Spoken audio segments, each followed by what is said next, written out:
So here's the first update for my self-isolation coronavirus layout, my shunting layout. Excuse the film quality and the sound not being quite as usual. Doug's on his last day of school ever. He goes to college, hopefully. He's about to have a 5-month holiday, which will be the longest school holiday in living memory, although we'll have to do a load of work. But I got on with this quite well last night, and I didn't want to wait for him to get home today or tomorrow, so I thought I'd do a little update.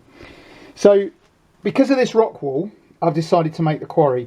So this wall came from Classic Rail quite a few years ago. It was on our Roselands Hill layout. I painted it, so it was all done with emulsion paint, black wash, dry brushing, really simple, and then we've added scatter for moss. I just thought it made such an epic, if you like, back scene as a locomotive rolls into the shed that it just had to be a quarry. So what we've got then, this came off another little layout that I built a while ago and never finished. So that's going to be the good shed. And then I got this wonderful gantry. I got this for £3 from the Subtitle Model Railway Show. I do hope that's able to go ahead this year in May, because that's an excellent show. That came from their club shop. So that cries out there to be loading stone blocks onto those two wagons. I've also got, again, this came off a very old layout. This came off the original Homewood layout. The old Fowler fueling point, but it's been repainted, and I've covered everything in very dusty white dry brushing to reflect the dust that would come out of the quarry. And then down here I've got a couple of bridge plates. It's a way bridge or perhaps a culvert, something like that, but I just wanted to give the impression of something different there. I'm going to add a kind of overbridge off of here coming down into there, this sort of thing, but I'm going to make one myself. And this all came about because I had a rummage through box and found loads of stuff.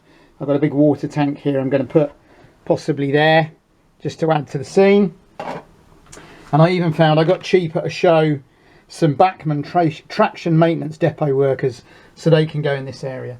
So I'm going to do a bit more work on it today. That was a little bit of a fail, so I wanted to do rock. Again, I got this for about £1 from Classic Rail. It's the loads in the wagons, and unfortunately the glue stained it, but I can always put some static grass in there. I still want this loose stuff scattered around and around here. And then a quick word about wiring. The wiring on that track, obviously I need 2 lots of wiring because we've got a dead siding. That came off a loft layout that I didn't need, so the fact it's crappy soldering doesn't matter.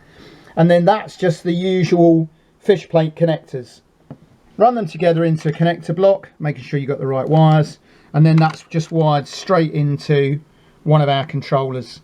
Nice and simple.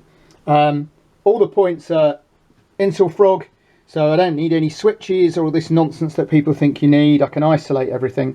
Having said that, if I had them, then I could have used Electrofrog, because I'm only probably going to use one loco at a time. But I do have the opportunity here, if I want, to hold a loco in the siding and have another one running. So that's it for the moment. I also got this a while ago. It's a great little Southern Railway cast concrete hut, but it's going to look great there as the sort of shunter's rest room and crew rest room for our little servicing depot there. So some of you remember this bit of building from one of my other industrial layouts. So what I'm actually going to do here is take it apart, which I've already done to be fair, and then this is going to live there with some doors added, and then this is going to live in there behind the fuel depot, which will look really effective. So this is a little bit disjointed, this video, so I apologise if the light changes and the sound, and I'm sure Doug will manage to edit all this a little bit smoother. This is a Mike Potter production, not a Douglas. So here we are now. So we're back to Doug filming using his camera and mic and everything. So I expect the picture quality and sound quality is just improved. But there we go. So I've now done what I spoke about earlier. So we've got this fence in here, and we've got the fuel depot and everything in. And then this is the warehouse, and I've added the door. Very simple, cut a hole. These came from a 3DK kit. A little shout out to 3DK, really good buildings out there. Have a look at their website. So these doors are great. All I've done is made some runners out of cardboard. And then what I've done, I've started adding some people. So we've got a really busy scene here. They're unloading the wagon, people working hard, opening the doors, except your man here. There's always one, isn't there, not working quite so hard. Then down here we're going to have, I'm going to put a warehouse door here, similar to these for this to have come out of. So this is a load ready to be put onto the gantry. As I say, a lot of these quarries, as well as quarried stone, produced finished product. So you can see I've made some foam board blocks of rock there as well to go on the forklift. Gantry's in place. So basically what happened is, the reason I decided to go for a quarry is because I've got all this stuff sitting in a box. So we've now got our rock face here. I've extended the main hopper building that's going to fill the wagons. So that's obviously all going to be covered in this and painted. So I've taken it to the very back now, which is where it would be coming from. And I've added this double foam board piece here. And that again will be the nice scenic break. So I'm quite pleased with that. And then we've got another little scene down by the signal box. We've got a smart lad who's just turned up on his smart scooter, and he's got the matching top. Again, there's always one, although he's not going to stay that way in a busy quarry. And I've got the fencing here, and I've got enough to, I might run it along the front. And I've also found a little bit of wood that I'm just going to get here. And this shows you now how what I'll be able to do is run empty wagons in and full wagons back out. So quite a bit done since the last time you saw. I'm really pleased with the way it's looking. I'm going to put a load of oily muck all around this one to weather it in. I didn't really show you this, did I, when I was talking? So we've got a guy here with a tool cabinet and getting ready to service a loco, reading the service manual and having a brew.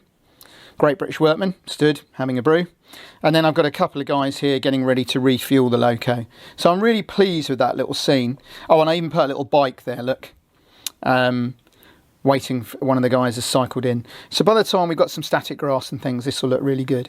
Thank you for all the comments. It was a dead tie really between quarries and harbour, veering towards quarries. However, I have been inspired to do a harbour scene, and I might even, when this one is done, because this obviously is not going to take me terribly long, I might even have a look at a harbour one, so you might get 2 layouts for the price of 1. So thank you for watching. Stay well, everybody. Look after yourselves. Stay indoors. Don't panic buy, wash your hands, and we'll speak to you again soon. And to end, I hope you all enjoyed our thumbnail of the army bravely defending the last pallet of toilet rolls being loaded onto a rail wagon. Stay safe, everybody, and I hope you've got plenty of toilet rolls.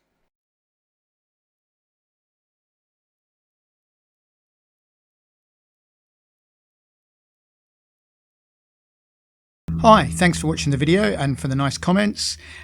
Click on the left for a previous video in this series. Click on the right for another video you might enjoy.